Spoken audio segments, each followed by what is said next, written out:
Okay. Ito na ang pinakamahabang tunnel na napasok ko sa experience ko sa pag-motor. Tingnan kasama namin, no? Kung naka-Yamaha Tenere yan, kala mo si Ichiboots na yan eh. Olympus Mountain nasa likod namin.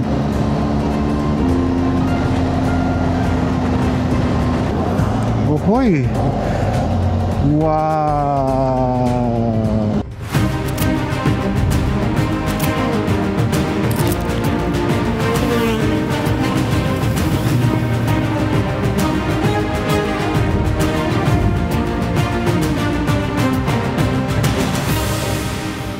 Good morning! Day 13 na ng ating ride dito sa Moto Turkey Adventure at simulan natin ng drone shots ngayong umaga.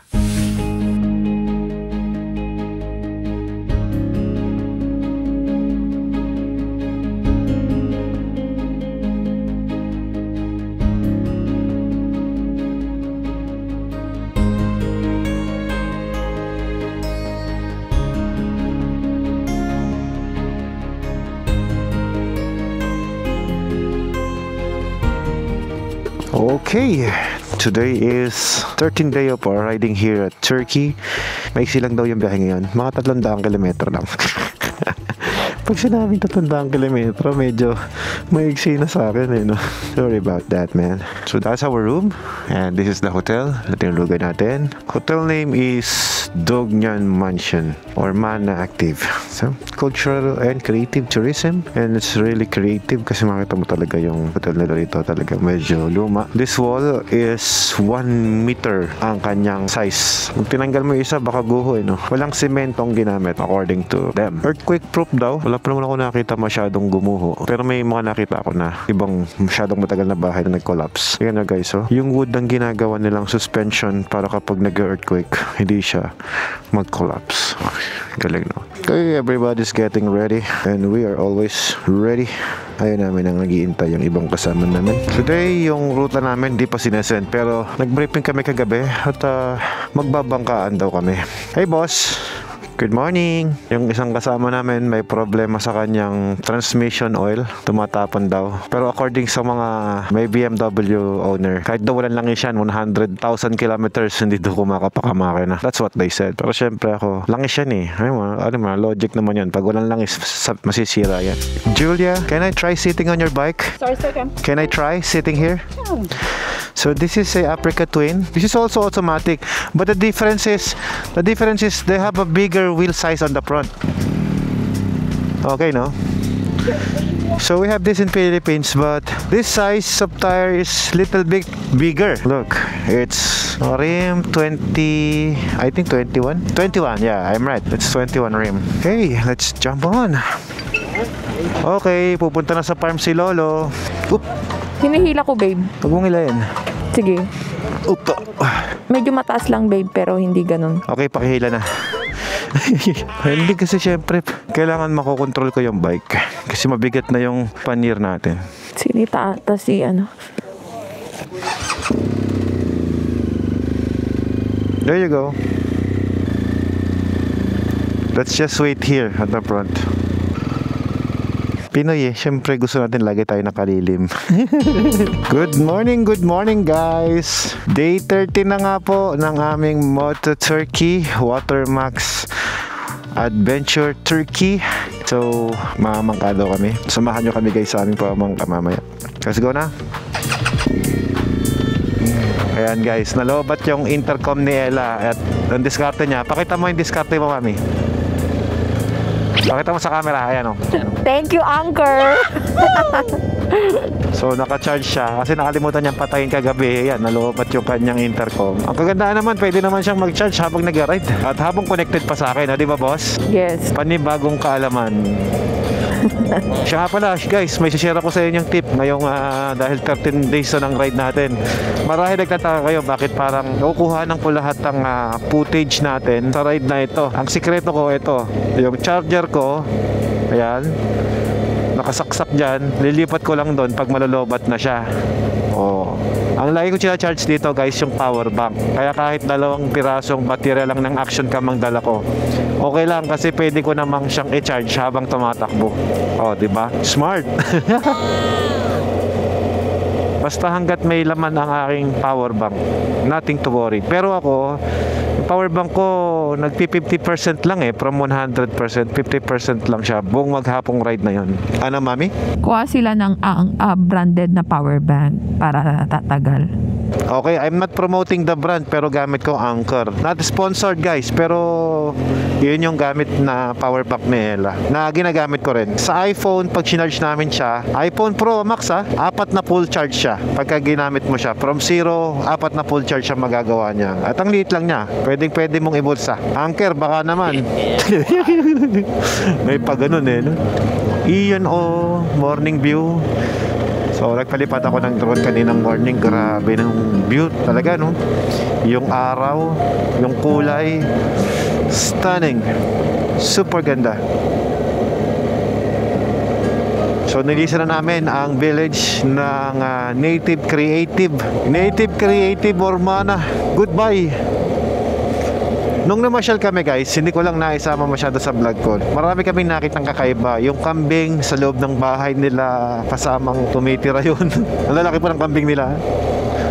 Tapos yung wall nila, ang kakaiba din, sobrang kapal. Sa atin, foundation na yun Sa kanila, yung thickness pa lang ng wall yun. Makaluma ba? Kumbaga sa Pilipinas guys, masasabi ko na pinuntahan namin yung vegan dito sa Turkey. Ito yung pinaka-vegan nila. Mga luma. Siyempre, natulog na rin kami dyan para ma-experience natin yung buhay nila dyan, di ba? Old village vibe. Yeah, correct. So yun ang kagandahan guys sa pagmumotor namin. Malayo ang distansya nararating namin na experience namin yung kanilang culture, pagkain, delicacies, tradition, lahat medyo aming nararanasan ni Ella. Kaya para sa amin, yung pagmumotor na experience, this is way different compare sa bus tour. Yung mga bus tour kasi siyempre lahat ng social doon ka lang gigising. Ito, along the way nakikita mo yung view kasi bawal kang matulog habang bumibiyahe. Kumunti, malalaglag ka. Kamusta naman boss, ang pang-13 araw na nasa motor tayo? So far, so good. Sa Pilipinas, gawin natin to 15 days riding. We'll see. Baka naman, kahit Pilipinas lang. Registered or hindi sa Philippine Loop, gawin natin para ma-experience naman natin ang iba't ibang culture ng sariling atin. Yun Pambira, nauna pa tayong mag-Turkey Loop compare sa Philippine Loop, boss, na na-vlog natin. So nakakapag-update din tayo sa ating social media kahit na sabihin mong nasa bundok-bundok tayo natutulog. Meron naman silang mga wifi. Hindi nga lang ganun kalakas pero just enough para makapag-upload ka ng mga short video clip mo. Pero siguro kung i-upload ko yung mga videos ko doon na 4K, it's very impossible. Iikot lang nang iikot yun, hindi mag-upload yun. Naka-araro na sila Merong mga bee houses dito.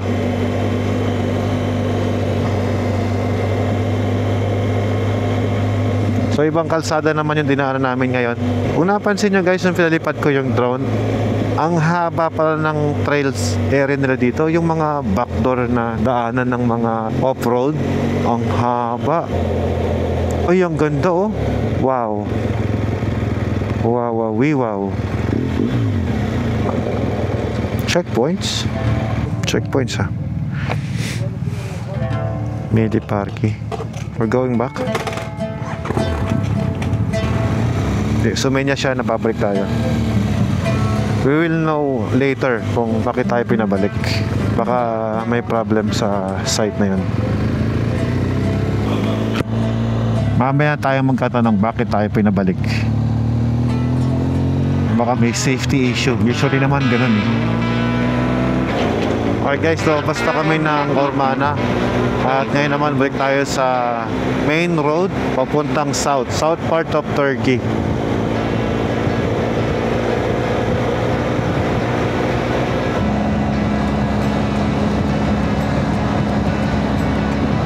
Guys, ngayon pa lang pang 13th day namin dito sa Turkey ay 16 of the month of October. At alam niyo na, pag 16 of the month, kung matagal ka na kitang follower, anong meron, Bosela? Mansarit. Hey! Sana Dahil Mansarit natin ngayon, Kaya naman pala ang lambing-lambing mo kanina pa. Mansari nga pala namin ngayon guys. 16! So 10 days ago na yung birthday ni Ella. Ang sarap naman. Ang haba. Ang haba ng bakasyong ay grande namin ni Boss Ella. Tapos ka na mag-office? Hindi pa. Hindi pa? Tignan nyo guys yung bundok ko.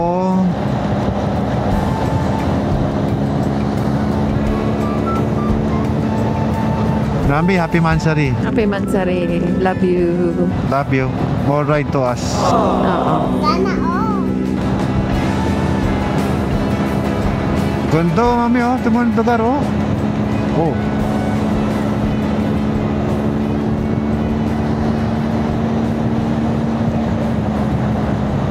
Doon tayo akit sa bundok na yun oh. Ano, papasok tayo ng tunnel o akit sa taas? Ano sa palagay mo? Pataas o papasok? Sa taas. Tingin ko papasok. Okay. Papasok yan. Oh. Maganda rin yung daan sa taas eh, no?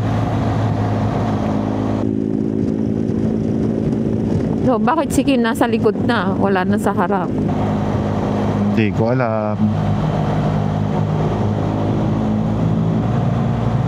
Mahaba din to ah.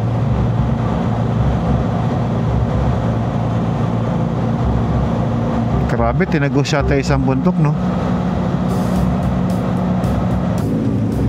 Pakahaba na. Pag umabot to ng 3 minuto, mahigit, mas mahaba na to sa Italy. Nabilis pa itakbo natin ha. Yung Italy, nirasan ko yun eh. 3 minuto tayo sa loob ng tunnel. Ang takbo natin 80. Ito 90 plus ang takbo.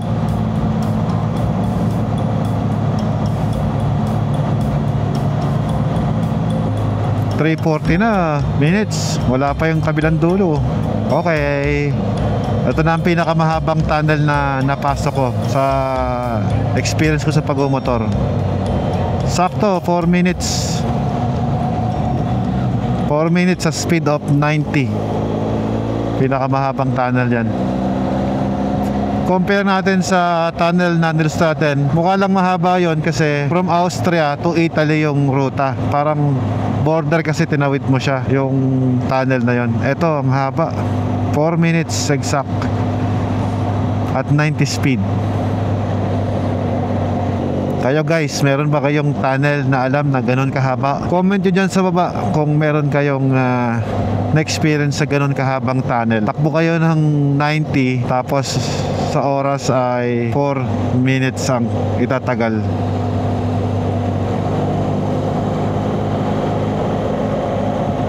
Kabilang bundok na nga ito, ano? Sarap.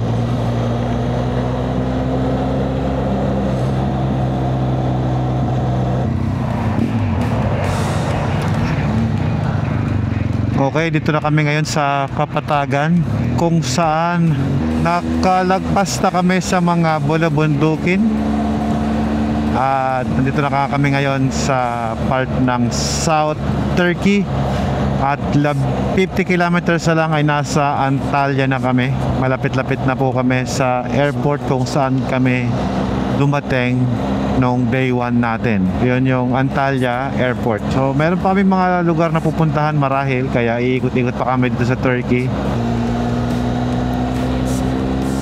Imagine nyo, kanina galing kami doon sa mga bulubundukin na yun. Doon kami nagmumotor oh. Ngayon dito tayo sa baba. Ang dami ako nakikitang mga signage dito na The Legend of Troy. Yung sikat na pelikula na Troy, kung napanood nyo yun. Ayun, ang dami nakalagay dito. Parang showing yata ngayon sa kanila.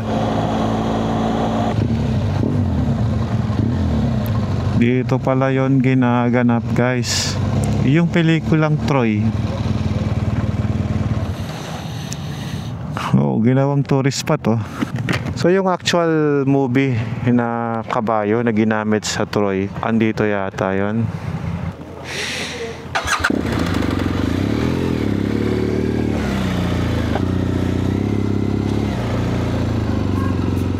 Picture.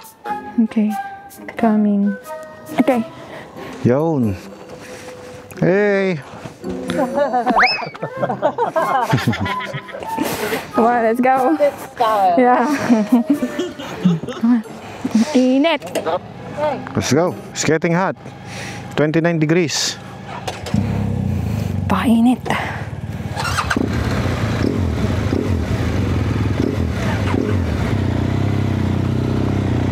Okay, nakalabas na nga kami dito sa kanilang museum. Hindi ko pa alam yung next coordinates natin. Hindi pa nasisend sa akin.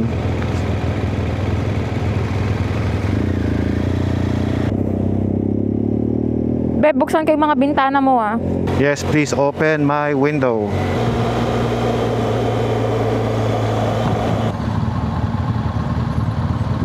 Okay guys, dito sa lugar ng Antalya, marami na ditong mga iba't ibang lahi ng tao na kung saan iba-iba rin ng riding style, iba-iba ng riding techniques. Kaya nasabi ng ating tour captain na hindi ka pwedeng mag group ride dito kasi it's not safe para sa group ride. So pwede tayong mag breakaway. Depende lang sa road condition kasi traffic nga. So mangyayari ngayon guys, maraming mga bansa na nahalo-halo dito. Asian, Iranian, Morocco, ha? European. European nga. May Asian din daw dito. Hindi ka ba nakikinig? Nakikinig ako. Iranian yung sinabi mo eh. Iranian nga. European din. Halo-halo na sila dito na kung saan sinasabi niya na madami ng idiot riders dito. Kumbaga sa atin, maraming kamote dito sa part na to. Kaya ingat lamang.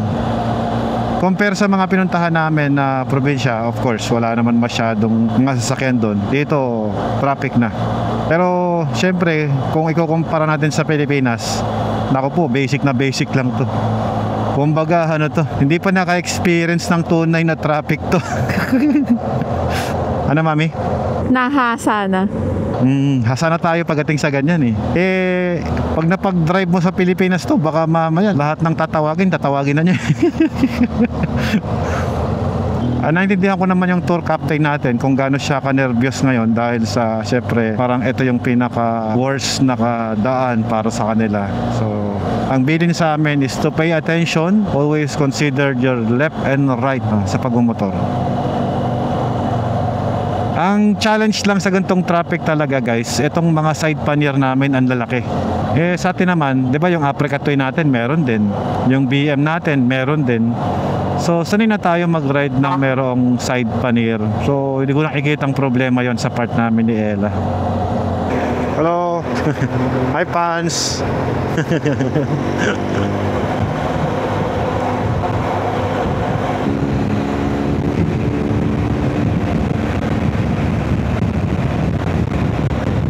Welcome back to the city. Meron din silang moto market dito, kaya lang magkaiba ng logo sa atin sa Pilipinas. Ibang moto market. Tingnan kasama namin, no? Kung naka-Yamaha Tenere yan, kala mo si Ichiboots na yan eh. It looks like Ichiboots. Yung Russian na kasama namin, taga rito na siya sa Antalya eh. 4 years na siya nakatira dito. Pero Russian siya. Ngayon, Turkish citizen na siya. Pero yung wife niya is Russian din daw. So, dadaan tayo sa kanilang bahay at makikikape. Kaya ngayon, siya yung leading the way. Ganda ng bundok ko. There you go. Casa Diba. Okay. Ang cute oh. Electric car yun.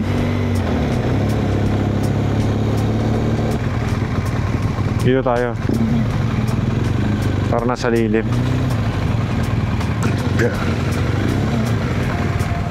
Okay.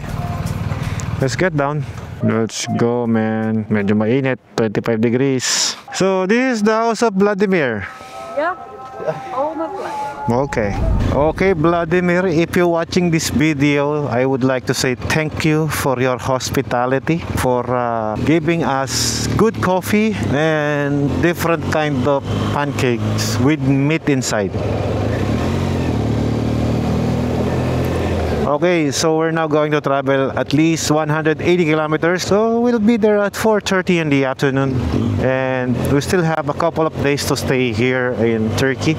So guys, na-meet natin yung asawa ni Vladimir and mabait and winelcome kami. Dati silang nagmumotor together but now they decided na mag-stop na magmotor yung wife niya.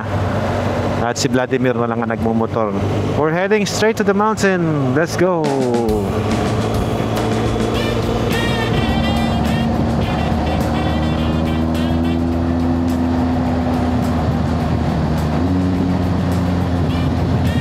Ganda yung seaside nila.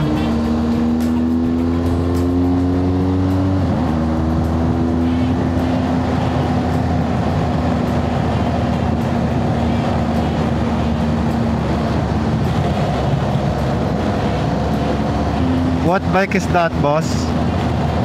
Oh, it's a GS. The old one.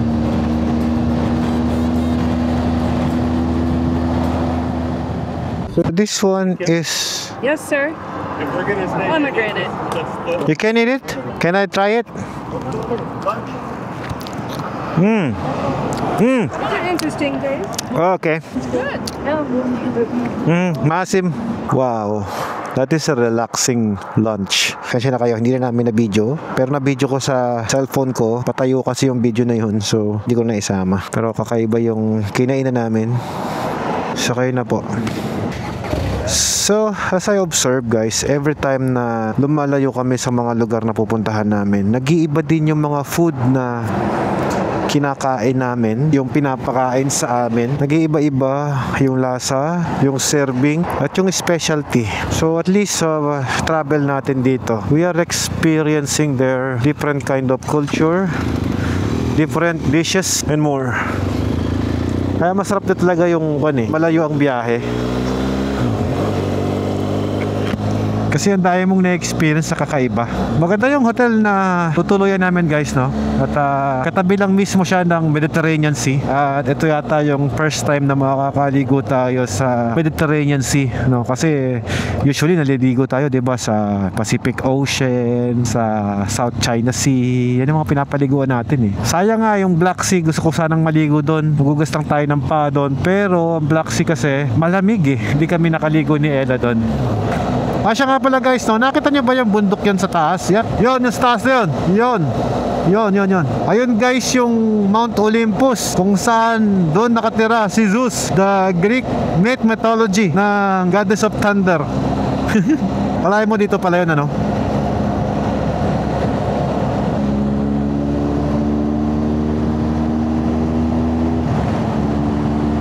Olympus Mountain, nasa likod namin.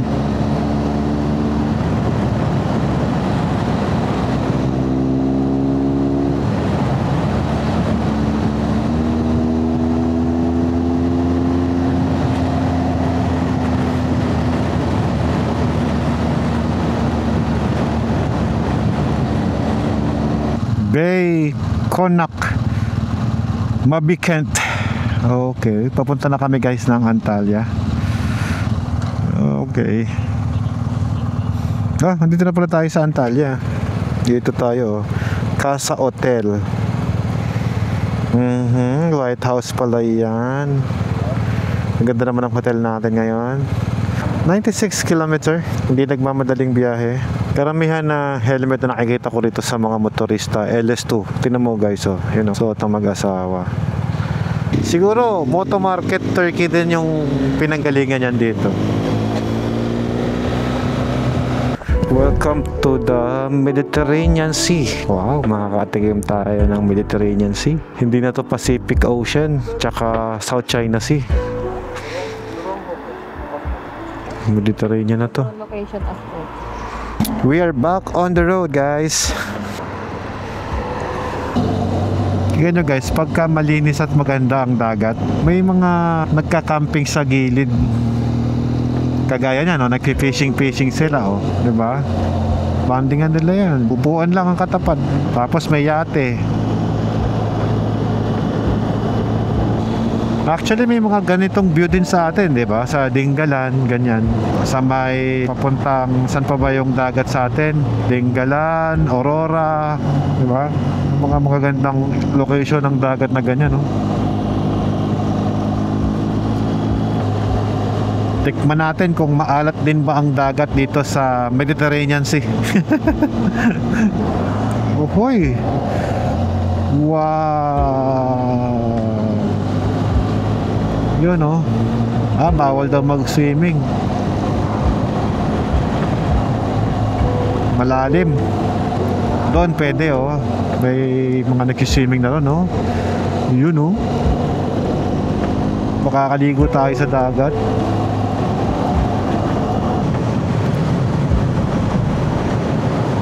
Wow!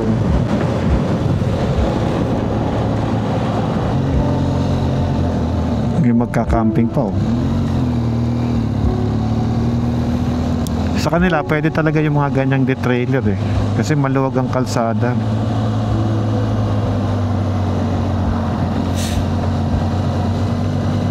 Full tank. Okay, 13 days of riding with this bike, walang problema. Delta naman kasi ng bagong gulong at bagong brake pads, so no problem kahit matanda na yung motor. Anaki Adventure yung nakalagay niya. Medyo malayo-layo na ng biyahe natin. Kung titignan natin guys, maabot na tayo ng around more than 3,000 kilometers. Yep, 15,000 yan ang kinuha natin. So, ito ko lang sa Chiki titignan kasi hindi lumalabas. 500 kilometers na lang remaining distance niya. O, tama nga, 19,000 kilometers na. Nakita ko po guys yung mga yate doon. Okay, tapos yung kabilang side may tulay pala at may port din sila doon ng mga bangka nila. Ganda. At mukhang malinis yung lugar guys.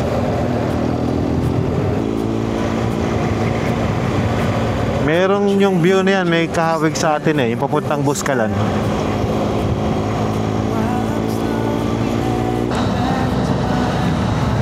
Halos lahat greenhouse, oh. Dami niya, no? Kaya sila mayaman sa gulay eh. Yung farm nila naka-greenhouse lahat.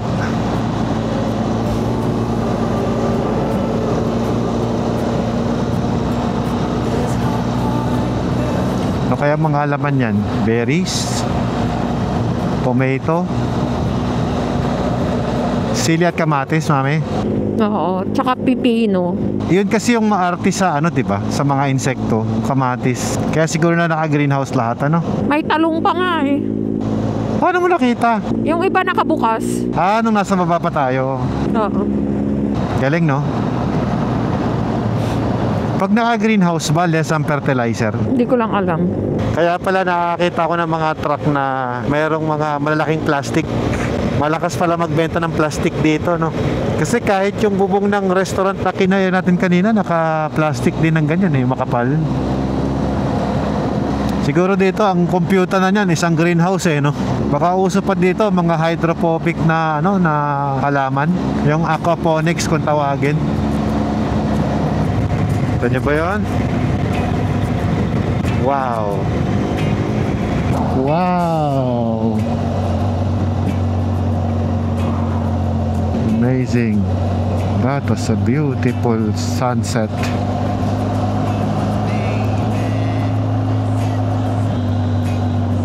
Dahil mami, tinaw yung araw, 3 piraso. 1, 2, 3. Yun, no? Sana kaya ng camera ko. Ganda.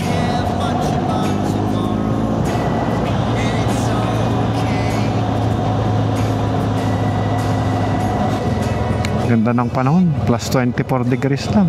Ganyan yung setting mo sa aircon natin eh. Timing na timing sa punta natin. Yun, oh, tatamis ang pakwan, ang lalaki. Masarap po prutas nila. Galing sa ano, greenhouse. Oh, mga camping site. Ganyan mga yate nila, oh. Si Bora daw walang bahay. Sa hotel natutulog. Sino may sabi siya? Sabi niya, Good for him. Yung ganda ng yate, oh.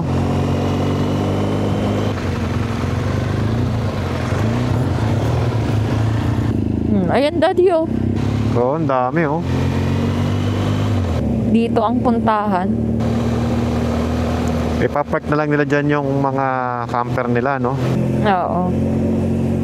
Tapos walking na sila, ganun, no? Practical. Wala kang babayarang tax. Tax ng bahay, real estate. Wala. Gasolina nga lang. Gasolina tsaka parking fee. Cas Hotel. So we're here. So there's the bikes. Arkaya gelsinler, arkaya. Dur. Okay. Touchdown. Nandito na kami. We're safe. 13 days. Okay, so dito kami sa Cas Hotel. Ayun, Cas Hotel. Let's go inside. Grabing biyahe, no? Sarap, man. Ito, guys. Uy, may matapang. Oh. Crazy dog. Another room tour, boss. Okay, so what do we have here? Wow. That's the bathroom. This is our bed. Wow. And this is our balcony. Paglabas mo pa lang ng balcony, ayos na, boss. Happy Mansion. Happy Mansari. Love you. Bakit maganda? Matik yan, boss. Let's go.